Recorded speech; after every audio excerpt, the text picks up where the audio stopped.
ne me questionne pas. Alors, ce qui est intéressant dans ce ghazal, au moins en persan, c'est qu'il dit à peu près 8 fois ne me questionne pas, m'apporte, et chaque m'apporte a un caractère, une personnalité différente. Ça, c'est étonnant. C'est un mot qui donne 8 personnalités différentes à la fin de chaque vers. Bon, on va les questionner quand même s'il me dit qu'il ne peut pas rester. Bon, première étape, on va essayer de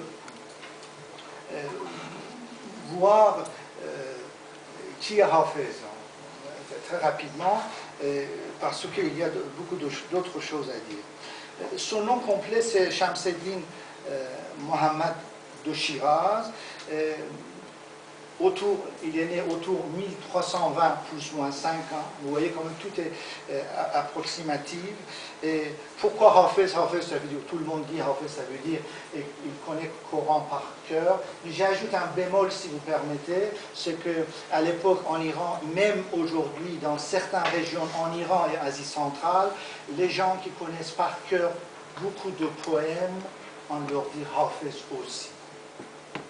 Sachez quand même garder un petit peu dans un coin d'esprit que cet aspect connu de Hafez en disant qu'il était sans doute, il connaissait par cœur le Coran, mais peut-être également le nom de Hafez ne vient pas que de ça.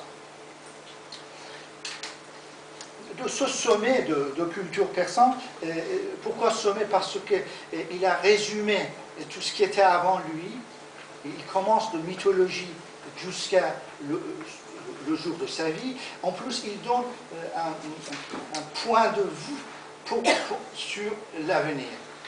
À la fois par l'influence qu'il a eue sur les autres poètes et les autres penseurs, à la fois parce que, vous allez voir, le champ de vision de Hafez, c'est étonnant.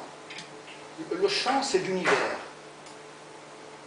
C'est tout ensemble de l'existence. Cet atelier de l'existence, c'est pas pour rien. Il y a un champ étonnant de vision, à la fois champ historique aussi. Le champ historique, il passe du champ historique d'islam. Il faut entendre la pression qu'il avait Hafez à l'époque. Les musulmans et les savants musulmans dans tout ensemble du monde islamique, la pression qu'il avait pour rester dans le champ d'islam. Et les gens comme Sohrawardi qui voulaient sortir de ce champ, ça veut dire aller lire les autres écrits comme les écrits de Zoroastriens, et on les a tués sans merci. Et Hafez, malgré tout ça, on va voir qu'il est sorti de ce champ d'islam. Ça veut dire qu'il a vu quand même l'être humain dans sa présence dans le monde. Alors, premier élément, c'est son champ de vision de Hafez j'ai l'impression que c'est rare de trouver un être humain qui, comme il parle de quotidien, le quotidien est dans un décor universel dans le sens noble du terme. C'est dans le sens existentiel du terme, et il parle de quotidien. Il parle de ses rêves, il parle de ses fantasmes, et c'est dans le champ d'univers.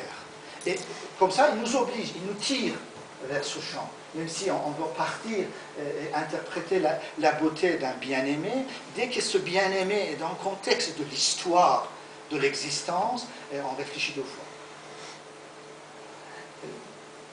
Alors, pour vous donner un petit peu les savants de son époque, il est un siècle après Saadi, architecte de langue persane, 50 ans après Maulana, ce grand inventeur de ghazal passionné, et un siècle après Ibn Arabi, qui est quand même inventeur et quelqu'un qui est sur de mysticisme ésotérique, c'était fondateur.